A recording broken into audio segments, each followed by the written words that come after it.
सोलापुर के Akkalkot road स्थित MIDC के central textile towel कारखाने में 18 मई को तड़के 3:30 बजे शॉर्ट सर्किट से भीषण आग लग गई। 15 घंटे की मशक्कत के बाद आग पर काबू पाया गया। हादसे में फैक्ट्री मालिक उस्मान अंसारी, उनके परिवार के 4 सदस्य एवं अन्य 3 मजदूरों की मौत हो गई। पूर्व विधायक नरसैया आड़म ने महानगर पालिका की निष्क्रियता पर नाराजगी जताते हुए दोषियों पर गैर इरादतन हत्या का केस दर्ज करने की मांग की है। 18 तारखेला पहाटे 3:30 वाजता एमआयडीसीच्या सेंट्रल टेक्सटाईलला अचानक आग लागून 8 माणसं मृत्युमुखी पडलेले आहेत। त्यात मालकाचे 4 आणि कामगाराचे 4 असं दुर्दैवी अंत त्यांचं झालेलं आहे।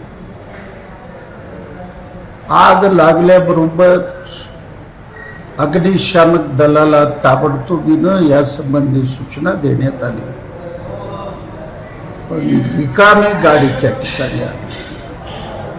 दुसऱ्यांदा गाडी आलं, पाण्याचं प्रेशर नव्हतं। आपत्कालीन व्यवस्थेमध्ये महानगरपालिके यंत्रणा पूर्णपणे निष्क्रिय झाल्यामुळं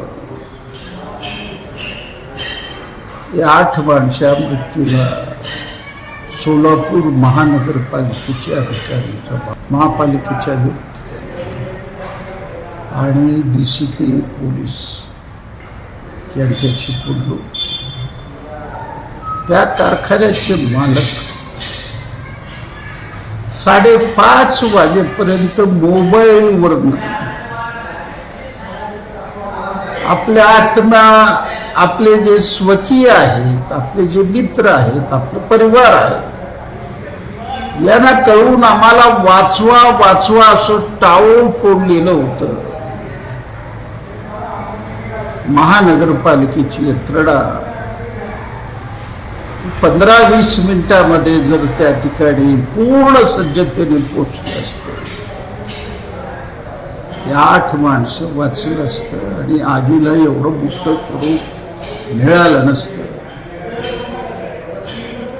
म्हणून राज्याचे मुख्यमंत्री, राज्याचे उपमुख्यमंत्री, पालकमंत्री, संबंधित अधिकाऱ्यांना माझी अशी मागणी आहे, महानगरपालिकेच्या संबंधित अधिकाऱ्यावर 302चा गुन्हा दाखल करा,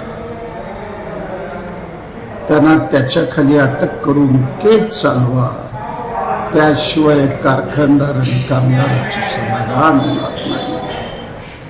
या गंभीर घटनेला पूर्णपणे सोलापूर महानगरपालिका जबाबदार आहे। त्याबद्दल त्या यंत्रणेचा मी तीव्र निषेध व्यक्त